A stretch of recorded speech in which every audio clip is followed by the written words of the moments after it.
Hello guys, in today's video I'm going to show you how to use screen time on iPhone, how to turn it on or off, and basically see all those settings. If you will find this guide useful, make sure to subscribe to this channel.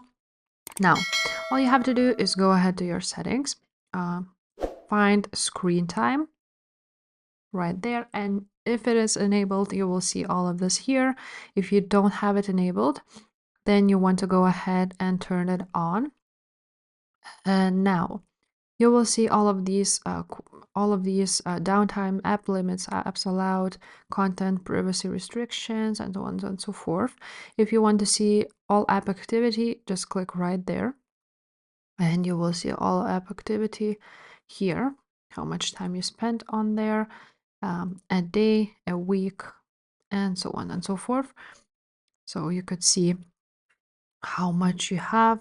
There are some limits. For example, you can go ahead and turn on app limit. And also, if you want to turn it off, just go ahead here and turn off the app and website activity. Another thing you can actually see is go ahead, scroll down to the battery, and here you can see your battery usage by app and screen on. So we can see how much time you have spent there and your screen on and screen off time. So if this video was helpful, please leave a like, subscribe to this channel, and I will see you next time. Bye.